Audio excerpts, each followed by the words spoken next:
En el nombre del Padre, y del Hijo, y del Espíritu Santo. Amén. ¿Quién como Dios? Nadie como Dios, querida familia misionera del amor de Dios. Tengan ustedes un bendecido día en el Señor. Hoy, viernes 4 de agosto del 2023, contemplamos el Evangelio según San Mateo, capítulo 13, versículo del 54 al 58. En aquel tiempo Jesús llegó a su tierra y se puso a enseñar a la gente en la sinagoga, de tal forma que todos estaban asombrados y se preguntaban, ¿de dónde ha sacado esta sabiduría y esos poderes milagrosos? ¿Acaso no este es el hijo del carpintero? ¿No se llama María su madre? ¿Y no son sus hermanos de Santiago, José, Simón y Judas? ¿Que no viven entre nosotros todas sus hermanas? ¿De dónde pues ha sacado todas estas cosas? Y se negaban a creer en él. Entonces Jesús les dijo, un profeta no es despreciado más que en su patria y en su casa, y no hizo muchos milagros ahí por la incredulidad de ellos. Palabra de Dios, gloria a ti, Señor Jesús. Queridos hermanos, quizás como ayer, hablar de Dios a quienes nos conocen desde siempre resulta difícil. Hablar de Dios en tu entorno, en tu familia, en tus amigos, resulta muchas veces muy difícil, porque de alguna manera nace quizás una admiración, pero a la vez que no les lleva a creer, sino a sentir envidia. Muchas veces hay cambios de muchas personas que han vivido, pero dicen, ¿y por qué este es así? ¿Por qué él y por qué no yo? Y justamente esos hechos es donde Jesús conocía bien a aquellos que en vez de escucharle, se escandalizaban de él. Eran parientes, amigos, vecinos a quienes apreciaba, pero justamente a ellos no les podía hacer llegar su mensaje de salvación. Y justamente nacen las preguntas, ¿no es este el hijo del carpintero? ¿Dónde saca todo esto? ¿Quién es él? ¿Acaso este no jugaba, no ayudaba a su padre en la carpintería? ¿Acaso no este es el hijo de María que siempre andaba y lo veíamos quizás por ahí? Pues la respuesta es clara, hermanos. Nadie es profeta en los suyos, nadie es profeta en su tierra. La verdad, la verdad es que en un primer momento nos parece quizás comprensible la reacción de los paisanos de Jesús. Les resultaba pues difícil dar ese salto, ¿no? Reconocer ese cambio, el salto de verle como uno más de su ciudad.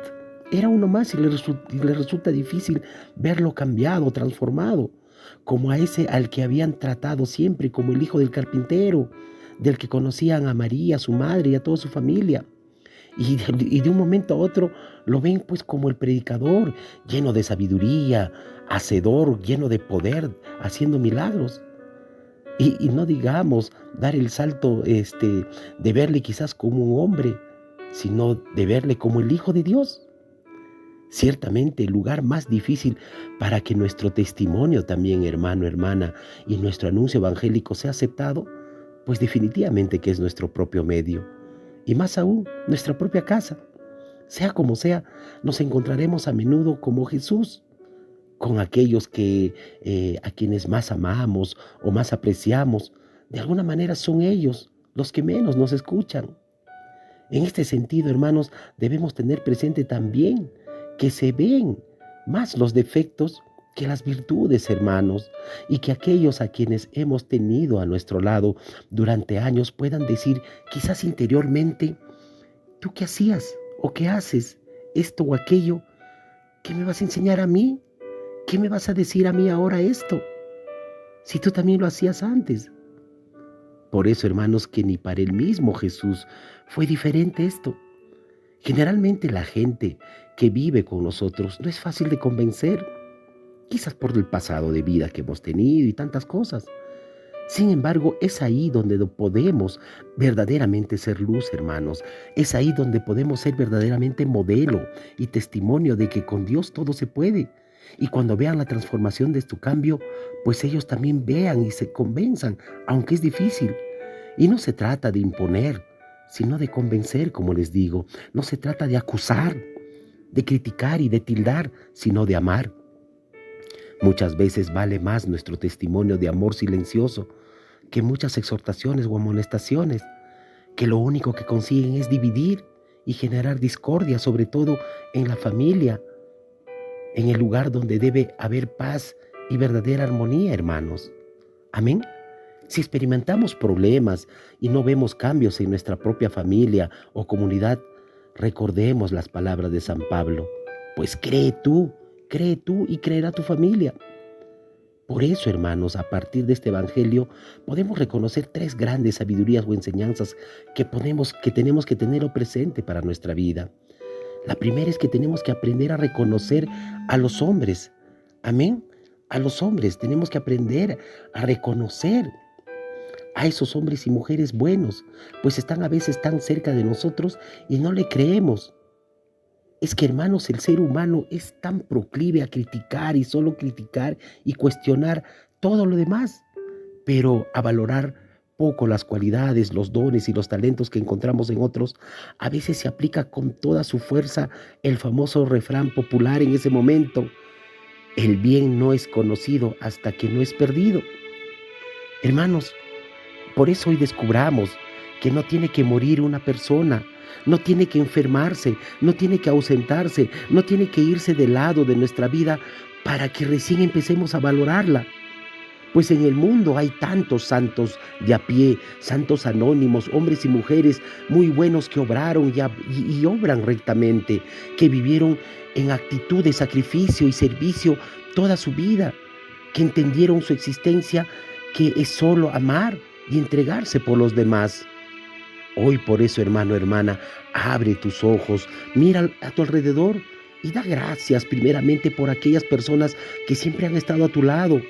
Que nuestra mentalidad moderna, tan conveniente, tan utilizada, como nos haría bien tener quizás una nueva mirada frente a las personas buenas que siempre han estado allí para ayudarnos, quizás con una llamada telefónica, con una tarjeta, con una buena conversación, y en ese momento pues decirles gracias. Muchas gracias por ese amor, por ese tiempo, por el bien, por los valores, por la vida que has dado en mi vida. Amén. Pero también hay una segunda enseñanza, hermanos, y es descubrir esta condición humana que nos acompaña a todos, como desconfiamos fácilmente de alguien porque creemos conocer todo sobre esta persona y cómo confiamos con gran dificultad, más allá de que veamos con admiración la sabiduría y las obras que realiza. Lo diré y lo diré con otras palabras. Han visto 100 veces obras buenas en una persona y 3 obras malas. Y a veces tu desconfianza se vuelve mayor por las 3 acciones malas que por esas 100 obras buenas que ha realizado contigo. ¿Y por qué, hermanos? ¿Por qué esto sucede? ¿Por qué? Nuestra psicología, nuestra naturaleza nos lleva a ser así. Porque si has visto una persona que obra de amor, ante la calumnia, ante un comentario cizañero y quizás malintencionado, ¿por qué desconfías de esa persona? Pues acuérdate lo que nos dice el Evangelio: por sus frutos lo conocerán. Y la obra de bien y de amor de una persona no puede ser manchada, no puede ser desdibujada, maltratada por la infamia, por la cizaña, por la difamación, por el veneno, por una mala interpretación que tú tengas sobre una relación afectiva, quizás de matrimonio, sobre una relación bonita de amistad, sobre una relación edificante entre los hermanos. Por eso, hermanos, pidamos al Señor que nuestra naturaleza humana no sea tan desconfiada como los habitantes de Nazaret. Aunque vieron a Jesús hacer milagros y hablar con sabiduría, desconfiaron de Él, porque conocían solamente y simplemente se basaron en conocer el origen humano de Él y de su familia.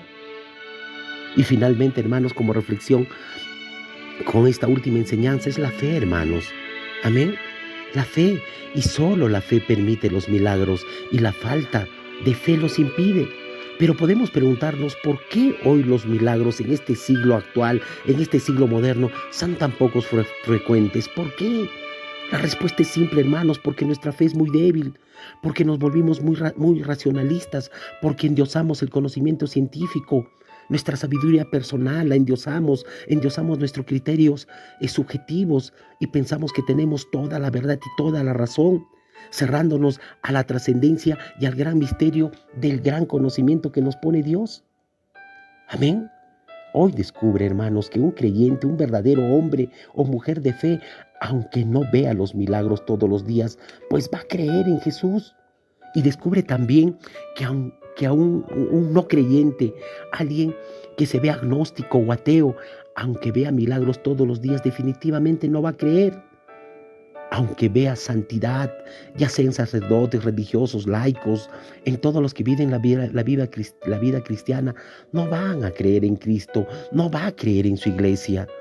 Hoy reconozcamos que la fe, por eso es un don inmenso, ese don inmenso que nos viene por Dios, y pidamos la gracia de ser poco distintos de los habitantes de Nazaret en tiempos de Jesús, más allá del racionalismo, más allá de los discursos que a veces nos enseñan en la escuela, en el colegio, en la universidad, en la propia vida, hermanos.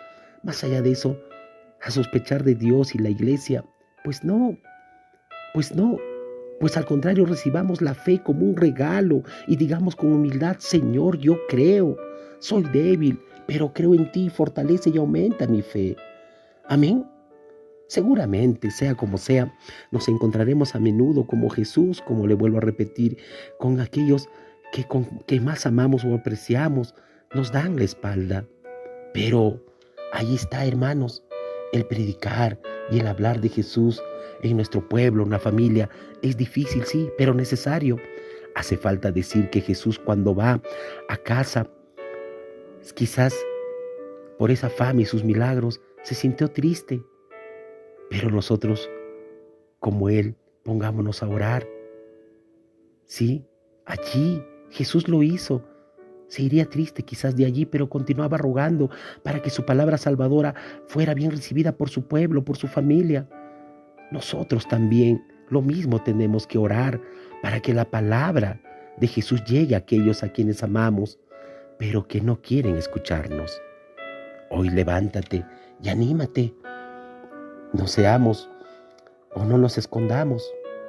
Seamos valientes y entendamos estas reflexiones para nuestra vida. Señor, dame lo que me pides y pídeme lo que quieras. Amén.